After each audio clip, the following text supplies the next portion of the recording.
আসসালামু আলাইকুম ওরহমতুল্লাহ।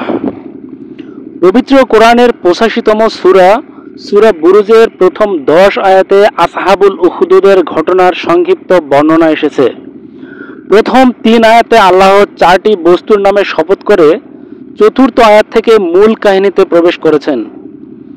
সেই ৪ বস্তু হল কক্ষপথ বিশিষ্ট আকাশ, কিয়ামতের দিন, আরাফাতের দিন এবং শুক্রবার।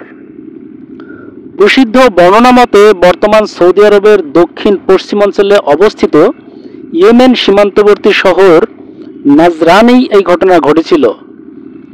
ইসলামের আগমনের আগে অঞ্চলটি ইয়েমেনের হিমিয়ার রাজ্যের অন্তর্ভুক্ত ছিল।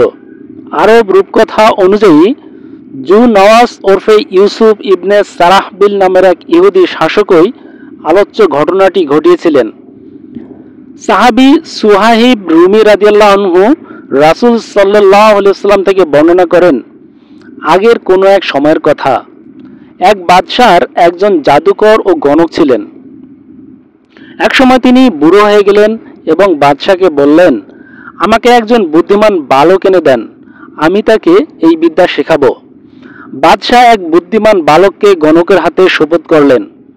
ওই বালক যে পথে গণকের কাছে যেত সে পথে এক পাদ্রীর বাড়িও ছিল। বালক আসা যাওয়ার পথে পাদ্রীর দরবারে বসত এবং তার কথা মনোযোগ দিয়ে শুনত। পাদ্রীর প্রতি বালকের মুগ্ধতা তৈরি হয়। একদিন বালকের পথে এক বড় জন্তু বসেছিল, ফলে মানুষের চলার পথ বন্ধ হয়ে যায়। বালক ভাবল, জাদুকর সত্য না পাদ্রী তা পরীক্ষা করে দেখার এটিই মোক্ষম সময়। সে একটি পাথরের টুকরো কুড়িয়ে নিল এবং বলল, হে আল্লাহ, যদি পাদ্রীর আমল তোমার কাছে জাদুকরের আমল থেকে উত্তম এবং পছন্দনীয় হয় তাহলে এই জন্তু মেরে ফেলো, যাতে মানুষের চলার পথ চালু হয়ে যায়। এই বলে বালকটি পাথর ছুঁড়লে জন্তুটি মারা যায়। বালক পাদ্রীর কাছে সব কথা খুলে বলল।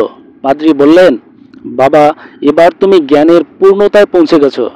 তোমার পরীক্ষা শুরু হতে চলেছে। এই পরীক্ষায় কোনোভাবেই আমার নাম প্রকাশ করবে না।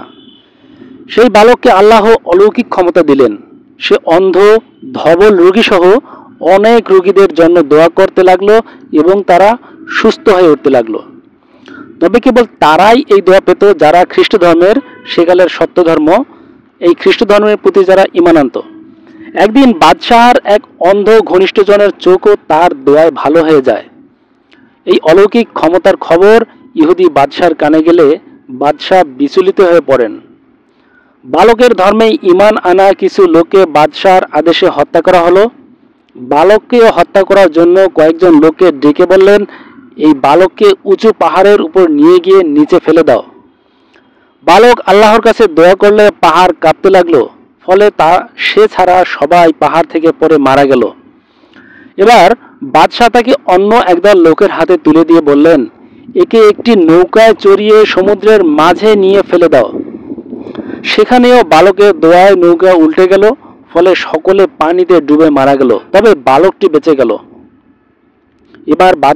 এবার বালক বাদশাকে বললেন, আপনি যদি আমাকে হত্যা করতেই চান তাহলে এর সঠিক পদ্ধতি হলো একটি খোলা ময়দানে জনগণকে জমায়েত করুন। এরপর বিসমিল্লাহি রাব্বিল গোলাম তথা বালকের প্রভুর নামে শুরু করছি বলে আমার দেহে তীর মারুন, দেখবেন আমি মারা যাব।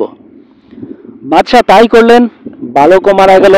তবে ঘটনাস্থলে উপস্থিত লোকজন সমবেত কণ্ঠে বলে উঠল, আমরা এই বালকের রবের প্রতি ঈমান আনলাম। বাদশাহ আরো বেশি চিন্তিত হয়ে পড়লেন। তিনি তাদের জন্য গর্ত খোঁড়ার এবং সেই গর্তে আগুন জ্বালানোর আদেশ দিলেন। এরপর বললেন, যে ব্যক্তি বালকের ধর্ম থেকে ফিরে আসবে না তাকে এই আগুনের গর্তে ফেলে দাও। একে একে সব ঈমানদারই এগিয়ে এলো এবং আগুনের শাস্তি বরণ করে নিল। শেষে একটি নারীর পালা এলো, তার সঙ্গে শিশুও ছিল। তিনি একটু পশ্চাৎপদ হলে শিশুটি বলে উঠল, মা, ধৈর্য ধরুন, আপনি সত্যের উপরে আছেন। তবে ঘটনা এখানেই শেষ নয়। এরপর সেই প্রলয়ঙ্করী আগুন বাদশাহ ও তার দলবলকেও গ্রাস করে নেয় এবং পুরো শহর পুড়ে ছাই করে দেয়। এভাবেই আল্লাহর আযাব সেই অবাধ্য শাসক ও তার সহযোগীদের ধ্বংস করেছিল।